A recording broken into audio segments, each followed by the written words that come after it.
تو پیارے آقا نے اپنے دیوانوں سے کہا کہ میرے دیوانوں تمہارے پاس تلواریں نہیں ہیں, تمہارے پاس برچھی بلم بھالے نہیں ہیں, تمہارے پاس ڈھال نہیں ہے, تمہارے پاس لوہے کا لباس نہیں ہے. وہ 1000 آ رہے ہیں, اونٹوں گھوڑوں کے اوپر سوار ہو کے آ رہے ہیں, برچھی بلم بھالے لے کر آ رہے ہیں, اسلحے سے لیس ہو کے آ رہے ہیں. تمہارے پاس لڑنے کے لیے کچھ نہیں ہے اور تم لڑنا چاہتے ہو تو لو اللہ کا نبی تمہارے ہاتھوں میں کھجور کی ٹہنی عطا فرمائے. کھجور کی ٹہنی لے لی ایک صحابہ نے, میدان بدر میں اتر گئے. تمام 313 صحابہ میدان بدر میں, اور اترنے کے بعد کل جنگ ہونے والی ہے. پیارے آقا نے رات میں دعا کے لیے ہاتھ اٹھا دیے میدان بدر سے, اسلام کی پہلی جنگ, اور رب کی بارگاہ میں دعا کرتے ہیں کہ مولا ایک زمانے کی کمائی ایک زمانے تک اسلام کی تبلیغ کرتا رہا, تھوڑے سے یہ مسلمان ہوئے, تھوڑے سے لوگوں نے کلمہ پڑھا, یہ 313 مسلمان, اے مولا اگر آج یہ ہار گئے تو قیامت تک پھر اسلام کا کلمہ پڑھے گا کون؟ مطلب یہ تھا کہ مولا تو انہیں کامیابی دے دے, مسلمانوں کو کامیابی دے دے. ادھر پیارے آقا کے ہاتھ میدان بدر میں. آج کچھ لوگ صرف دعا پہ ڈیمانڈ ہے, اب دعا کر دو.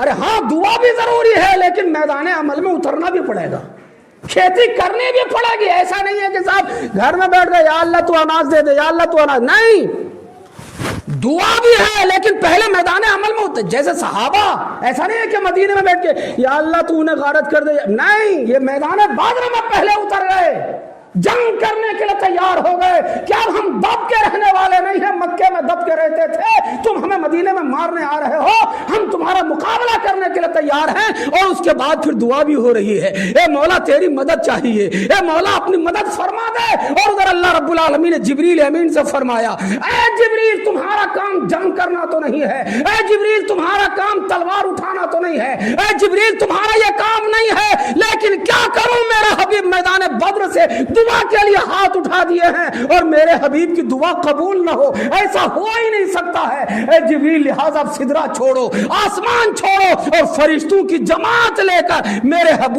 حبیب کی حمایت کے لیے میدان بدر میں اتر جاؤ.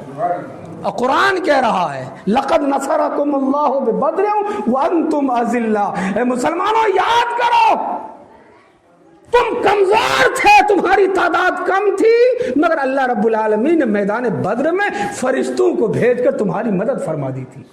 تفسیر میں آتا 5000 فرشتوں کو لے کر جبریل امین میدان بدر میں اتر گئے, اور اللہ رب العالمین نے مسلمانوں کو کامیابی عطا فرمائی. اللہ نے قرآن میں فرمایا لا تہنوا ولا تحزنوا وانتم الاعلون ان کنتم مؤمنین. مت گھبراؤ, مسلمان پریشان مت ہو, تم ہی کامیاب رہو گے, شرط یہ ہے کہ مومن کامل تو بن جاؤ. یہی بات لے کے میں چلا تھا, اے ایمان والو اسلام میں پورے داخل ہو جاؤ. ہمیں ہر جگہ اسلامی قانون کو یاد